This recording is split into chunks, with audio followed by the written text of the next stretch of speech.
ഓം ശാന്തി. ഒരിക്കൽ ഒരു പർവ്വതത്തിന്റെ താഴ്വരയിൽ ഒരു ചെറിയ ഗ്രാമമുണ്ടായിരുന്നു.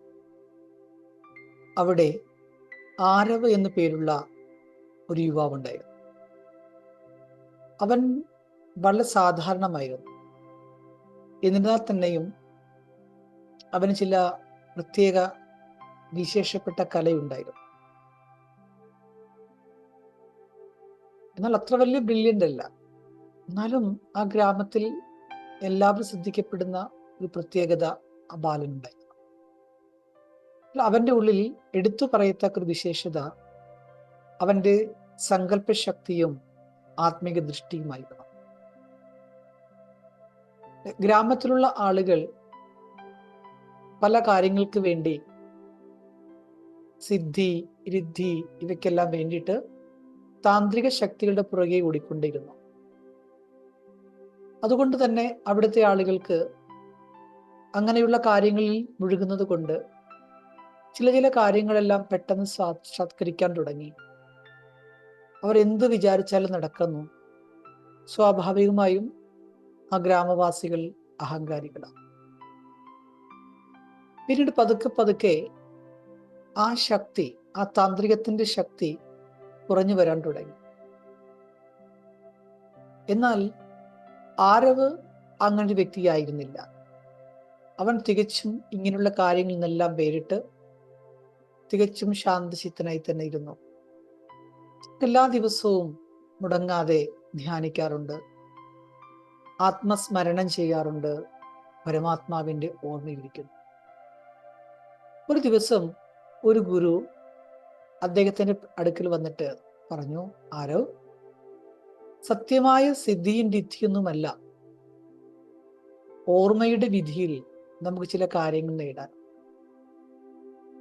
ഇന്ന് ആളുകൾ എന്തെല്ലാം സിദ്ധിയുടെ പുറകെ പോകും. അതല്ല യഥാർത്ഥ സിദ്ധി.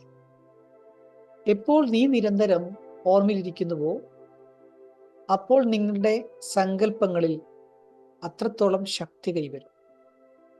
ആ സങ്കല്പ ശക്തി കൊണ്ട് നിനക്ക് ഏതൊരു അത്ഭുതമായ കാര്യങ്ങളും പ്രവർത്തിക്കാൻ സാധിക്കും. രിദ്ധി സിദ്ധിയുള്ളവരെക്കാൾ കൂടുതൽ ശക്തി ഈ ധ്യാനത്തിനും സങ്കല്പ ശക്തിക്കുമാണ്. അങ്ങനെ കാലം കഴിഞ്ഞു പോയി. ആ ഗ്രാമത്തിൽ അസ്വസ്ഥതകൾ വർദ്ധിച്ചുകൊണ്ടിരിക്കുകയാണ്. പതുക്കെ അന്തരീക്ഷങ്ങൾ മാറാൻ തുടങ്ങി. എന്നിരുന്നാലും അവിടുത്തെ ആളുകൾ, പ്രത്യേകിച്ചും മറ്റൊരു യുവാവ് അവിടെ ഉണ്ടായിരുന്നു. അദ്ദേഹം ഭയങ്കര താന്ത്രികത്തിൽ കാര്യങ്ങൾ സാധിക്കുന്ന ഒരാളായിരുന്നു. ആരും എന്ത് ചെയ്തു? അതിലേക്കൊന്നും പോകാതെ താൻ തൻ്റെ സാധനയിൽ സങ്കല്പങ്ങളെ നിയന്ത്രിച്ച് കർമ്മത്തെ ഓർമ്മിച്ച് വളരെ ശാന്തമായ സ്ഥിതിയിൽ തന്നെ മുൻപോട്ട് പോയി. ഒരു ദിവസം ആ ഗ്രാമത്തിൽ വളരെ വലിയൊരു പ്രോബ്ലം ഉണ്ടായി. അതായത് അവിടുത്തെ ഭൂമിയെല്ലാം പതുക്കെ വറ്റി വരലാൻ തുടങ്ങി. വെള്ളത്തിന്റെ ഷോർട്ടേജ് വരാൻ തുടങ്ങി. ബാഹ്യമായ സിദ്ധി പ്രയോഗിച്ചു നോക്കിയിട്ടും ആ ഒരു അവസ്ഥയ്ക്ക് മാറ്റം കൊണ്ടുവരുവാൻ ആർക്കും സാധിച്ചില്ല.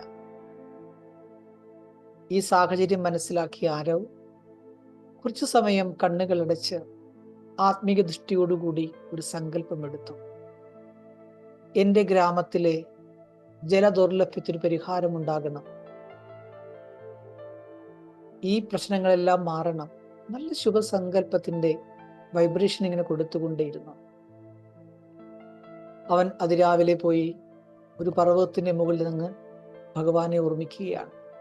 അപ്പോൾ അവന്റെ ഉള്ളിൽ തന്നെ ഒരു ആന്തരിക മാർഗദർശനമുണ്ടായി. ഒരു സാക്ഷാത്കാരം പോലെ അവൻ അനുഭവപ്പെട്ടു. ഉടൻ തന്നെ അവൻ ആ ഗ്രാമത്തിലെ ഒരു പഴയ ജല സ്രോതസ്സിന്റെ അടുത്തേക്ക് ചെന്നു. ആ സ്ഥലം മറ്റാർക്കും അറിയില്ലായിരുന്നു. ഒരു സ്ഥലം ആ ഗ്രാമത്തിൽ ഉണ്ടായിരുന്നു. സാക്ഷാത്കാരത്തിൽ അത് കണ്ടതാണ്. അവിടേക്ക് അവൻ പോയി. അപ്പൊ സങ്കല്പം, സ്മൃതി, നിസ്വാർത്ഥ സേവ, ഇതിൽ പ്രേരിതനാകപ്പെട്ട് ആരവ് അവിടെ ചെന്നിട്ട് അവിടെ നിന്നുകൊണ്ട് വളരെ ഗഹനമായി തന്നെ ഈശ്വരന്റെ ഓർമ്മയിരുന്നു. ആ സ്ഥലം കണ്ടുപിടിക്കാൻ അധികം ബുദ്ധിമുട്ടേണ്ടി വന്നില്ല. കാരണം ആരോ അവനെ മനസ്സിൽ നിന്നുകൊണ്ട് നയിക്കുന്ന ഒരു ഫീലിങ്സ് ആണ് ഉണ്ടായത്.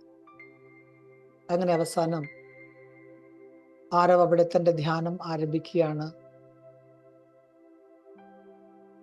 അവിടെ ആരും കാണാത്ത രീതിയിൽ ധാരാളം ജലം ആ തടാകത്തിൽ നിറയാൻ തുടങ്ങി.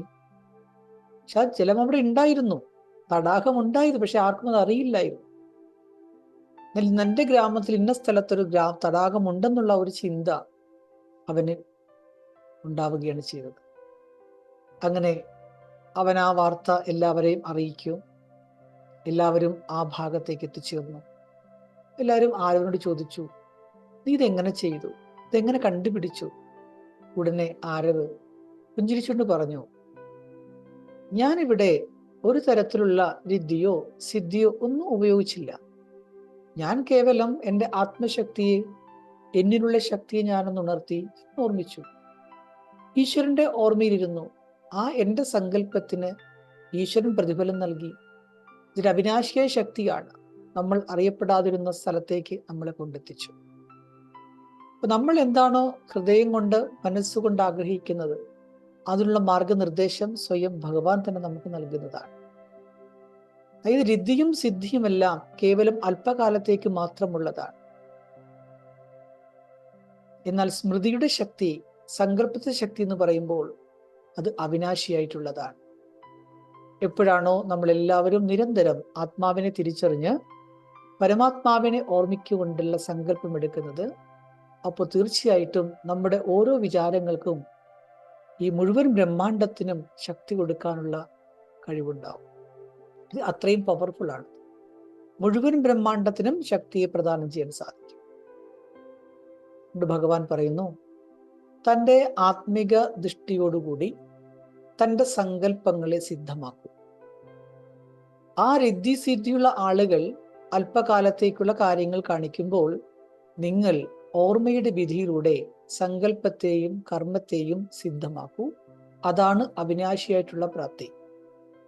അവർ രിദ്ധികളും സിദ്ധികളും ഉപയോഗിക്കുന്നു, എന്നാൽ നിങ്ങൾ ഭഗവാന്റെ ഓർമ്മയിലൂടെ സങ്കല്പങ്ങളെയും കർമ്മങ്ങളെയും ശ്രേഷ്ഠമാക്കി അതിലൂടെ അവിനാശിയായ സിദ്ധി പ്രാപ്തമാക്കുന്നു. ഇതിൽ നിന്നും നമ്മൾ പഠിക്കേണ്ട പാഠം എന്താണ്? എല്ലാത്തിനെയും, ഏതൊരു സാഹചര്യത്തെയും ആത്മീകമായ ദൃഷ്ടിയോടുകൂടി കാണൂ. തൻ്റെ സങ്കല്പങ്ങളെ സിദ്ധമാക്കാൻ വേണ്ടി ഉള്ള ശക്തി ഓൾറെഡി നമ്മുടെ ഉള്ളിൽ തന്നെയുണ്ട്. സത്യമായ സിദ്ധി എന്ന് പറയുന്നത് ഓർമ്മയുടെ ശക്തി അഥവാ ധ്യാനത്തിനാണുള്ളത്. രിദ്ധിയും സിദ്ധിയും കേവലം താൽക്കാലികമായിട്ടുള്ളത് മാത്രമാണ്. അതൊരിക്കലും സ്ഥായി ഭാവം ഉണ്ടാകില്ല. ഓർമ്മയുടെ ശക്തിയിലൂടെ കർമ്മത്തെയും സങ്കല്പത്തെയും രണ്ടിനെയും നമുക്ക് പ്രത്യക്ഷമാക്കാൻ സാധിക്കും. സ്ഥായിയായ സഫലതയ്ക്ക് ആത്മിക ശക്തിയും ഈശ്വരീയ സ്മൃതിയും നമുക്ക് ആവശ്യമാണ്. ഈ 6 കാര്യങ്ങളെ സ്മൃതിയിൽ വെച്ചുകൊണ്ട് ഈ സംഗമയുഗത്തിൽ ഭഗവാൻ നമുക്ക് നൽകുന്ന അവ്യക്ത പാലനയ്ക്ക് റിട്ടേൺ കൊടുക്കാം. ഓം ശാന്തി.